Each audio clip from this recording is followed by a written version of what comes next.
अस्सलामुअलैकुम, कैसे हैं आप सब। Hope you all are doing well. मैं आप सबको वेलकम करती हूँ अपने YouTube channel literature of English में। सो गाइस, आज का हमारा टॉपिक है new constitution which is written by Saadat Hasan Manto. Manto की और भी बहुत ज़्यादा जो है इम्पोर्टेंट वर्क्स हैं, तो जिसमें से टोबा टेक्स इन, खोल दो, ठंडा गोश्त, काली शलवार और धुआं, ये सारे इसके बहुत ज़्यादा इम्पोर्टेंट वर्क हैं और जिसकी वजह से ये बहुत ज़्यादा फेमस है। ज़्यादातर मंटो जो थे वो पार्टीशन के बारे में लिखते हैं। अगर आप लोगों ने टोबा टेक्स इन पढ़ी है और सादत हसन मंटो का बैकग्राउंड आपको पता है तो न्यू कॉन्स्टिट्यूशन के बारे में भी अंडरस्टैंडिंग आपकी अच्छे तरीके से हो जाएगी। अगर आप लोगों को सादत हसन मंटो की बायोग्राफी सुननी है तो आप मेरे चैनल में जाइएगा, वहाँ आपको सादत हसन मंटो की बायोग्राफी मिल जाएगी। ठीक है, तो चलिए स्टार्ट करते हैं अपने लेक्चर को। आज न्यू कॉन्स्टिट्यूशन को समझने से पहले, उसकी समरी करने से पहले हमें उसके बैकग्राउंड के बारे में पता होना चाहिए कि ये किस कॉन्टेक्स्ट में, किस बैकग्राउंड के अंदर न्यू कॉन्स्टिट्यूशन को लिखा गया था। तो जी, न्यू कॉन्स्टिट्यूशन जो है बेसिकली इसका बैकग्राउंड जो है वो कॉलोनियलिज्म है। कॉलोनियलिज्म क्या होता है जी? जब ब्रिटिशर्स इंडिया में आए थे और उन्होंने यहाँ पर आके अपनी कॉलोनीज बनाना स्टार्ट कर दी थी और जो इंडिया के लोग थे उनको कॉलोनाइज कर दिया था कॉलोनाइजर्स ने आके, तो इसको क्या कहते हैं हम? कॉलोनियलिज्म। ठीक है, कि उन्होंने कहा कि हमारी ही लैंग्वेज चलेगी, हम सुपीरियर हैं, आप लोग इन्फीरियर हो, हम आप लोगों को सिविलाइज करने आए हैं, कि वाइट्स की जिम्मेदारी है कि वो लोग ब्लैक को सिविलाइज करें। ठीक है, और बताएं उनको कि किस तरह रहते हैं, किस तरह ज़िंदगी गुजारते हैं, कौन सी लैंग्वेज बेस्ट है और क्या उसके कहते हैं जी, कौन सा रिलीजन बेस्ट है। ये सारी बातें जो उन्होंने कहा था कि हम आके आपको बताएंगे, और उन्होंने ये कहा कि हम आपको अच्छी स्टडी देंगे, अच्छी चीज़ें प्रोवाइड करेंगे। इस सब के झांसे में डाल के उन्होंने इंडिया में आकर अपनी हुकूमत को कायम करना शुरू कर दिया था। तो ये था जी कॉलोनियलिज्म। ठीक है, न्यू कॉन्स्टिट्यूशन को समझने से पहले, एक न्यू कॉन्स्टिट्यूशन का बेसिक मतलब क्या होता है जी? एक नया आइन। ठीक है, इसको समझने से पहले हम लोगों को कॉलोनियलिज्म का पता लग गया कि इसके बैकग्राउंड के अंदर कॉलोनियलिज्म चल रहा था। और मंटो के जहाँ तक बात करते हैं तो सादत हसन मंटो के ज़्यादातर वर्क्स जो होते थे या तो वो सेंसुअल होते थे या उसमें पार्टीशन की बात होती थी। तो न्यू कॉन्स्टिट्यूशन के अंदर भी हम लोगों को पार्टीशन या फिर कॉलोनियलिज्म का थोड़ा सा इम्पैक्ट मिलता है पार्टीशन से पहले का, कि जब ब्रिटिशर्स आए थे इंडिया में तो उस टाइम पर लोगों की क्या सूरत हाल थी, क्या सब लोग उनको पसंद करते थे ब्रिटिशर्स को या फिर उनको हेट करते थे।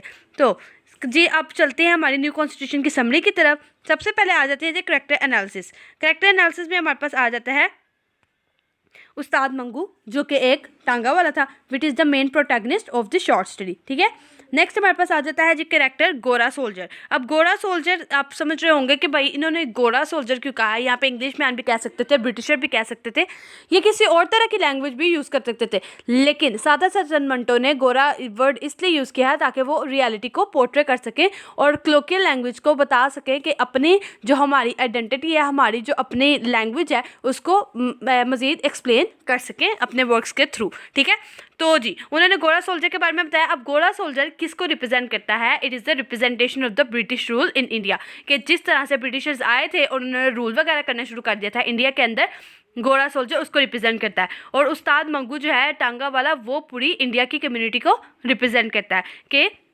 उस्ताद मंगू जो था वो बहुत ज़्यादा हेट करता था और ब्रिटिशर्स को किस वजह से हेट करता था? उनके क्रूअल बिहेवियर की वजह से। और उनको कभी कहता था कि आप लोग मंकीज़ हो, कभी कहता था लीपर्स हो, कभी कहता था डिकेइंग कार्केसेस हो, या फिर कभी कहता था वाइट माइसेस हो। बिल्कुल वो ब्रिटिशर्स को पसंद नहीं था करता है क्योंकि वो बहुत ज़्यादा क्रूअल थे।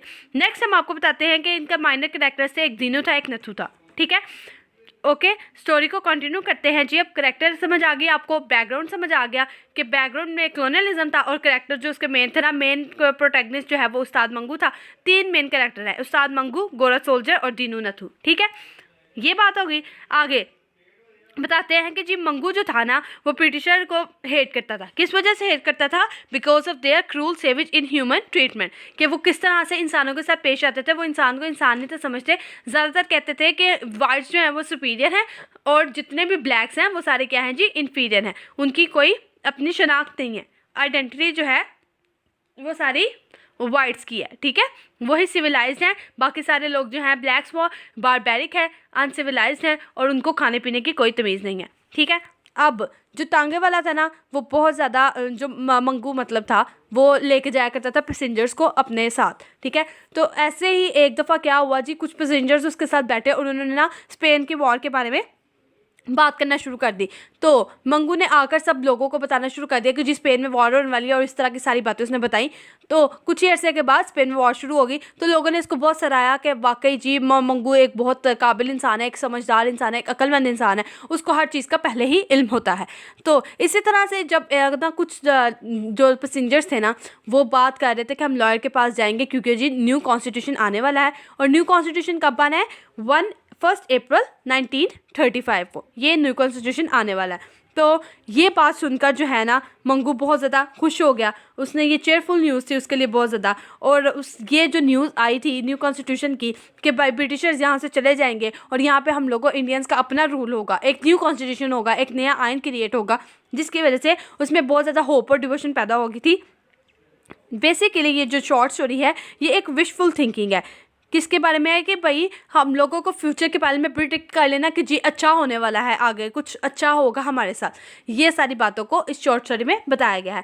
तो बड़ा खुश हो जाता है जी मंगू कि हमारे पास न्यू कॉन्स्टिट्यूशन आने वाला है। नेक्स्ट अब क्या होता है जी, 1 अप्रैल आ जाता है और वो अपने टांगे को लेकर वहाँ पर रोड पर चला जाता है और देखता है कि क्या आज चेंजिंग्स आ रही है, क्या जो ब्रिटिशर्स हैं वो चले गए हैं यहाँ से, या फिर कोई नई बातें शुरू हुई हैं, या फिर इंडियंस को ज़्यादा प्रायोरिटी दी जा रही है, या अब ये कहा जा रहा है कि इंडियंस जो हैं वो सुपीरियर हैं और जो ब्रिटिशर्स हैं वो इन्फीरियर हैं। ऐसी कोई बात हो रही है, लेकिन नहीं, वहाँ पर ऐसा कुछ भी नहीं हो रहा होता।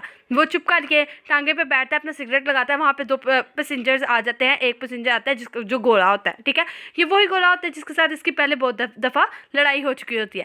अब वो कहता है क्योंकि न्यू कॉन्स्टिट्यूशन आ गया, आज 1 अप्रैल है, मैं इससे अपना बदला लूंगा हर चीज़ का। वो कहता है मैं तुमसे 5 रुपये लूँगा किराया लेके जाने का। लेकिन गोरा कहता है कि देखिए तो 1 रुपया या 2 रुपये किराया होता, तुम मुझसे इतना ज़्यादा किराया क्यों मांग रहे हो। इस वजह से वो बहुत ज़्यादा उनके दरमियान ना बहस हो जाती है, और जो होता है ना गोरा उसके साथ बुरे तरीके से पेश आता है और उससे अच्छे तरीके से बात नहीं करता, जिसके नतीजे में जो होता है ना मंगू उसको बहुत बुरी तरह मारता है। इतना मारता है कि सब जो पुलिस वाले होते हैं ना वहाँ पे इकट्ठे हो जाते हैं, और पुलिस वाले उसको लेकर चले जाते हैं अरेस्ट करने के लिए, और उसको लॉकअप में बंद कर देते हैं मंगू को।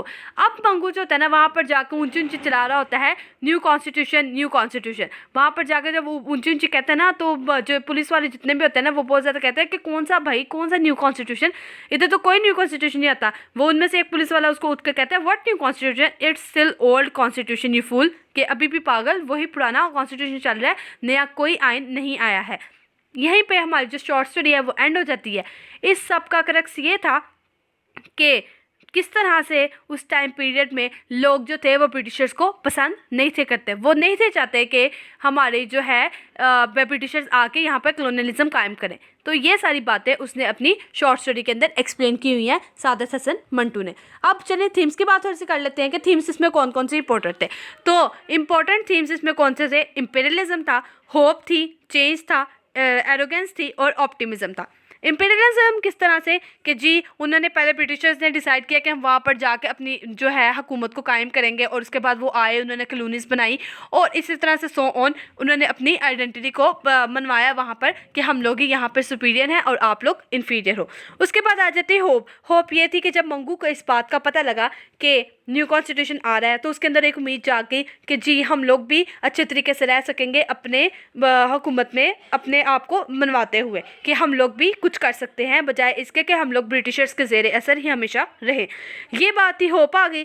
नेक्स्ट हमारे पास आता है चेंज। न्यू कॉन्स्टिट्यूशन से चेंज का एक बहुत ज़्यादा लिंक है कि न्यू कॉन्स्टिट्यूशन आएगा तो चेंज आ जाएगा, हमारी हुकूमत चेंज हो जाएगी, ब्रिटिशर्स यहाँ से चले जाएंगे और हम लोग एक आज़ाद ज़िंदगी गुजार सकेंगे। एरोगेंस ये थी कि वहाँ पर जो थे ब्रिटिशर्स वो हमेशा यही सोचते थे कि हम लोग सुपीरियर हैं और ये लोग इन्फीरियर हैं, कोई इक्वालिटी वगैरह नहीं थी, बहुत ज़्यादा जाहलियत थी। नेक्स्ट आ जाता है ऑप्टिमिज्म। ऑप्टिमिज्म भी होप को शो करता है कि एक उम्मीद थी, एक विशफुल थिंकिंग थी कि हमारे साथ नेक्स्ट लाइफ में कुछ अच्छा होगा।